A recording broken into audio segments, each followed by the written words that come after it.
Hello friends, welcome to true और false channel. आप सबने टीवी पर देखा होगा कि किस तरह 26 जनवरी को खालिस्तानी आतंकवादियों ने दिल्ली के लाल किले पर खालिस्तान का झंडा फहरा दिया था। पर क्या आप जानते हैं कि यह खालिस्तान है क्या? इस वीडियो में मैं आपको खालिस्तान के बारे में बताऊंगा। वीडियो आखिर तक जरूर देखें।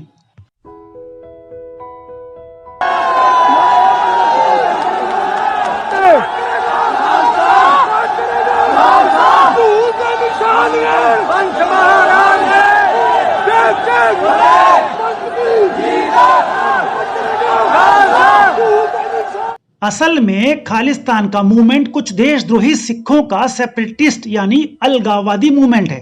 यह फर्जी सिख मुख्य रूप से विदेशों में बसे हैं। कनाडा इनका गढ़ है। यह लोग सिखों के लिए एक अलग देश की मांग करते हैं। खालिस्तानी सपोर्टर्स भारत के पंजाब प्रदेश को एक अलग देश बनाना चाहते हैं। सिखों के सबसे ताकतवर राजा हुए थे महाराजा रणजीत सिंह, जिन्होंने सन 1799 से 1849 तक राज किया था। जो एम्पायर उन्होंने कायम की थी उसमें शामिल थे भारत का पंजाब, जम्मू एंड कश्मीर, कुछ हरियाणा, हिमाचल प्रदेश का हिस्सा, पाकिस्तान का पूरा पंजाब, पेशावर, खैबर आदि। खालसा एम्पायर का ज्यादातर हिस्सा आज का पाकिस्तान में है। 2/3 2/3 हिस्सा। ध्यान रहे, महाराजा रणजीत सिंह की खालसा एम्पायर की कैपिटल पाकिस्तान का लाहौर था। सिख मजहब के संस्थापक गुरु नानक देव जी का जन्म स्थान ननकाना साहिब में है, जो पाकिस्तान के पंजाब में है। पाकिस्तान के ही करतारपुर में गुरु नानक जी का देहांत हुआ था। यहाँ फेमस गुरुद्वारा दरबार साहिब है। पर विदेशों में बैठे खालिस्तान सपोर्टर्स खालिस्तान बनाने के लिए पाकिस्तान से उसका बड़ा हिस्सा उसे गिफ्ट में देने के लिए क्यों नहीं बोलते? क्योंकि बिना लाहौर, ननकाना साहिब और करतारपुर के खालिस्तान कैसे बन सकता है? पर क्या पाकिस्तान के पैसों पर पलने वाले पाकिस्तान के गुलाम खालिस्तानी अपने जाले मालिक के आगे कुछ बोल सकते हैं? असंभव, उनकी औकात ही नहीं है। इंडिया के पार्टीशन से पहले पाकिस्तान में 20 लाख सिख रहते थे। यह 1941 की जनगणना के आंकड़े हैं। पार्टीशन के दौरान हिंदुओं और सिखों पर भयंकर जुल्म हुआ और उनको भागकर भारत आना पड़ा। 1951 के पाकिस्तानी सेंसस में उनकी पॉपुलेशन 16,000 रह गई। सन 2012 के पाकिस्तान गवर्नमेंट के डाटा के अनुसार वहां सिर्फ 6,000 ही सिख बचे हैं। यानी पाकिस्तान में सिखों की पॉपुलेशन 60 सालों में 60% कम हो गई। वहां सिखों पर रिलीजियस परसिक्यूशन लगातार जारी है। उनके जबरदस्ती मजहब परिवर्तन की खबरें लगातार आती रहती हैं। पर पाकिस्तान के इशारों पर डांस करने वाले खालिस्तानी देशद्रोहियों के मुंह तो पाकिस्तान के फैसलों से बंद हैं। और बात करते हैं पाकिस्तान से आई उन तस्वीरों की जो पाकिस्तान में गैर मुस्लिमों की बदतर हालत का सबूत है। पाकिस्तान में सिखों के सबसे पवित्र गुरुद्वारे ननकाना साहिब में जबरदस्त पत्थरबाजी की गई और उस वक्त की गई जब गुरुद्वारे के अंदर हजारों श्रद्धालु मौजूद थे।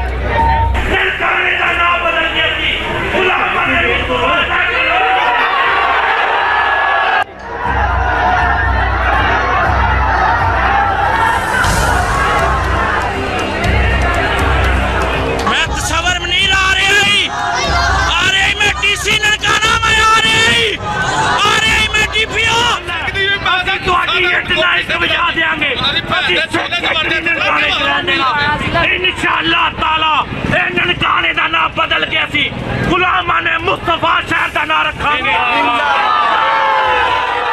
1980 से लेकर 1995 तक पंजाब में पाकिस्तान स्पॉन्सर टेररिज्म फैला हुआ था। हजारों लोग मारे गए, पर आर्मी और पुलिस ने उसे खत्म कर दिया।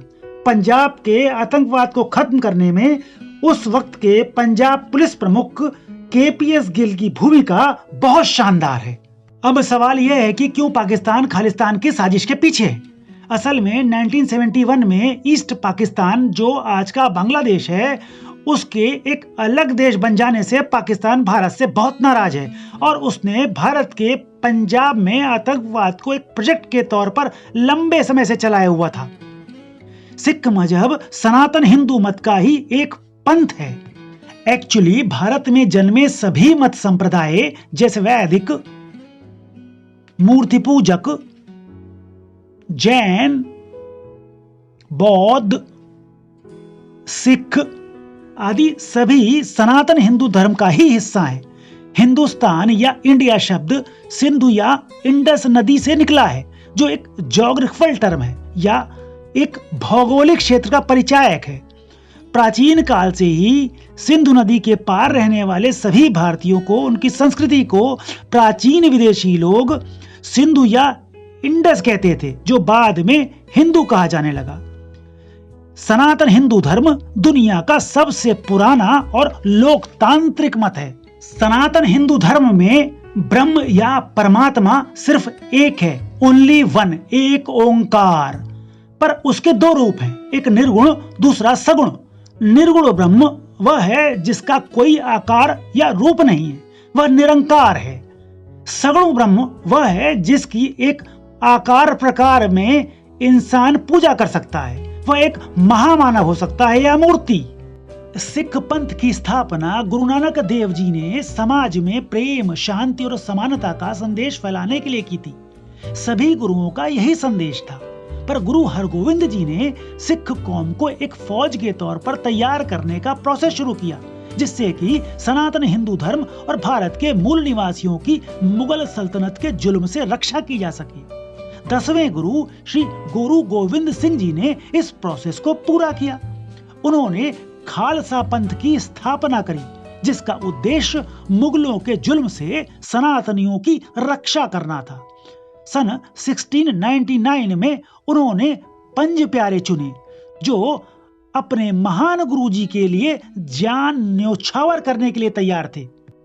पांचों पंज प्यारे हिंदू थे। वो लाहौर, मेरठ, गुजरात, उड़ीसा और कर्नाटक के एरिया से आए थे।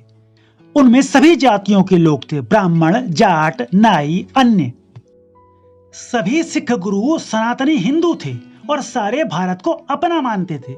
क्या आपको पता है कि पवित्र गुरु ग्रंथ साहिब जी में कौन सा एक नाम सबसे ज्यादा आता है? राम का नाम।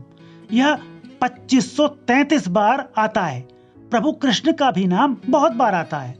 राम का नाम निर्गुण रूप में ही मुख्यतः आता है, ईश्वर के नाम के रूप में, पर सगुण रूप में भी है।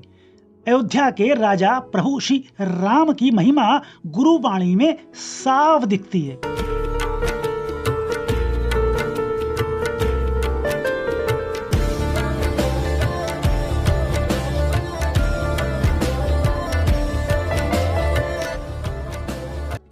फेमस सिख स्कॉलर राजेंद्र सिंह ने अपनी किताब में यह साबित किया है। राम जन्मभूमि के सुप्रीम कोर्ट के जजमेंट में भी राजेंद्र सिंह जी ने सबूत दिए थे और कोर्ट ने उनको एक्नॉलेज किया है। गुरु गोविंद सिंह जी ने देवी दुर्गा के शक्ति रूप की प्रशंसा और स्तुति में एक कविता लिखी थी, चंडी दीवार। यह उनके द्वारा रचित दशम ग्रंथ में मिलती है। गुरु गोविंद सिंह द्वारा रचित विचित्र नाटक, जो उनके दशम ग्रंथ का ही एक भाग है, में गुरु जी ने अपने कुल को सूर्यवंशी कुल का बताया है। यह वंश भगवान श्री रामचंद्र जी का ही है। गुरु नानक देव जी और अन्य गुरु इसी कुल के बताए गए हैं। देखें, महाराजा रणजीत सिंह की फौज का एक झंडा, इसमें देवी दुर्गा, हनुमान जी और कार्तिकेय देव का चित्र बना हुआ है। अब कुछ कहने को बचता है क्या? कौन इस झंडे को या निशान साहिब के झंडे को महाराजा रणजीत सिंह के लाहौर के किले पर फहराएगा? अरे लाल किले पर खालिस्तान का झंडा फहराने वालों, लाहौर किले पर कब्जा करो। कौन खालिस्तानी करेगा पाकिस्तान के लाहौर किले पर कब्जा? $10 बिलियन का इनाम मिलेगा। है किसी में बूता? ना जाने कैसे देश और कौम के गद्दार खालिस्तानी मुगल एम्पायर में हुए मजहबी अत्याचारों को भूल गए। गुरु अर्जन देव जी, गुरु तेग बहादुर जी और गुरु गोविंद सिंह जी के दो बेटों को, जिनकी उम्र 7 और 9 साल की थी, मुगलों द्वारा क्रूर हत्या की गई, जो असल में महान गुरुओं का सनातन धर्म और भारत देश के लिए बलिदान था। वो कभी भूलना नहीं चाहिए। खालसा सेना के महान सेनापतियों बंदा बहादुर, भाई मतीदास, भाई सतीदास और भाई दयाला ने भी सनातन समाज की रक्षा के लिए महान कुर्बानियां दी।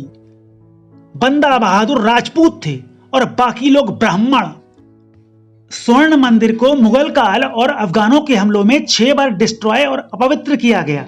सन 1757 में अफगान सुल्तान अहमद शाह अब्दाली ने गोल्डन टेम्पल पर हमला किया और उसको अपवित्र कर दिया। पर अगले ही साल 1758 में विशाल मराठा सेना ने सिखों की सहायता करी और अफगानों को हराकर भारत से भगा दिया। मराठा सेनापति रघुनाथ राव ने लौटते समय गोल्डन टेम्पल में मत्था टेका और उसके रिकंस्ट्रक्शन यानी पुनर्निर्माण में मदद करी।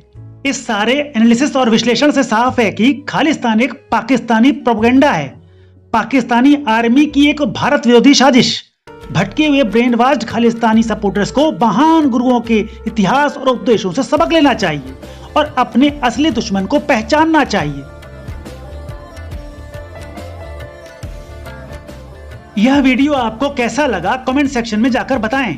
वीडियो को लाइक और शेयर करें। ट्रू और फॉल्स चैनल को सब्सक्राइब जरूर करें। बेल आइकॉन को प्रेस करना ना भूलें, इससे आपको नए वीडियो तत्काल देखने को मिलेंगे। नमस्कार।